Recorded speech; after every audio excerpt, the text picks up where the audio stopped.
So I've helped several clients, as well as myself, exchange their current rental property into properties that have produced 2 to 3 times what they would have made on their previous property. So if you currently own a rental property, today's video may be of particular interest to you. Now, I will show you an example so how you can see how leverage and time works together. We'll use a 1031 exchange to leverage a 2 to 3 times rate of return over time by doing a trade up. Now, the spoiler alert is where most investors get stuck and don't pull the trigger is they only look at the first year's rate of return.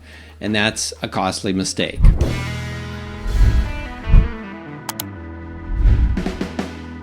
Hi, I'm Harold Powell, a local real estate agent serving Ventura and the surrounding communities. And if you like my videos and want to stay up to date on all things real estate for Ventura, I suggest hitting the like, subscribe, and bell icon to be notified of future content.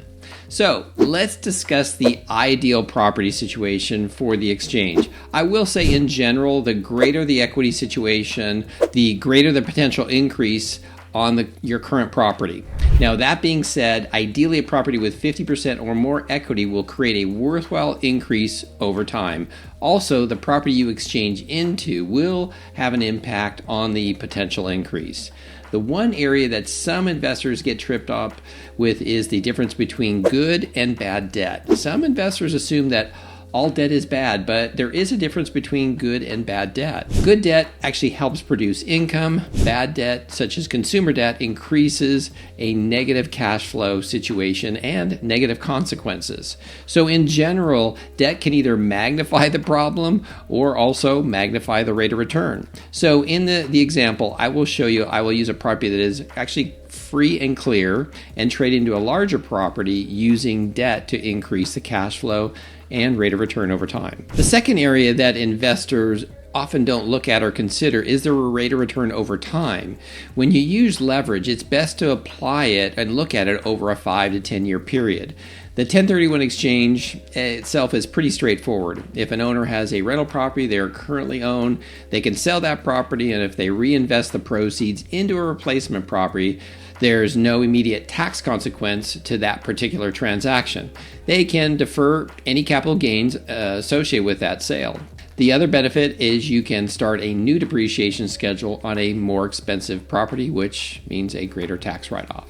Now, if you're wanting more information about the rules and timelines for 1031 exchanges, I suggest watching my video on 1031 exchange explained. So, in the meantime, let's take a look at an example. Okay, so we're going to take a single-family residence that has no loan, that's worth $740,000 and rents roughly for $3,600 a month.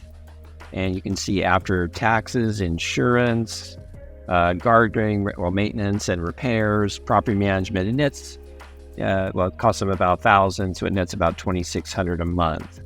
And we're going to look at trading that into a 4-unit property that goes for $1.2 million, and that produces currently $10,000 a month and has, again, their expenses here is $3,500. So if we take a look at the sale of the single family, $740 minus closing costs, your equity position of $693 and change. When we sell and put that as a down payment towards 1.2, you've got a new loan at $526,000 at 7.3 and some closing costs. So your payment on the fourplex is now going to be roughly $3,600 a month. So you've got your tax and insurance maintenance at $3,600 plus, or $3,500 plus $3,600. So your net income is going to be $2,892, which represents just under $300 a month differential, which this is where most investors are going to get stuck. And this is where we want to take a look at. So if you only looked at it just from this perspective, this is why some investors may stop. But the pros, they're going to take a longer look at this. And here's where we're going to see that if you take a longer look at it and you say, well, look, we're at 3,600 versus 10,000 currently, but if at 5% each year over 10 years, the current rent on the existing unit is going to be a little over $5,800, but the new rent on the fourplex in 10 years is going to be over 16,000. So here's the increases on each of those, but the difference is over $4,000 a month, which is equivalent to 277% increase. Now, the other thing is I'm not including the other three ways which you can win, which is in depreciation. That'll be more. You'll actually have an equity build through amortization. That'll probably average out about $10,000 a year over 10 years. And appreciation will also be higher because it's based on a higher price. Now, just for fun, let's take a look at let's say you traded into a property that was producing $14,000 a month.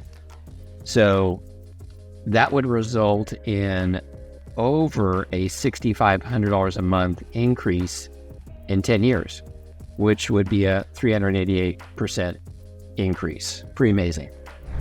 So I hope this helps you see how doing a 1031 exchange can increase your income stream over time, as well as how to see with a longer time frame when making a decision to do an exchange. Now, if you like this video, give us a thumbs up. Thanks.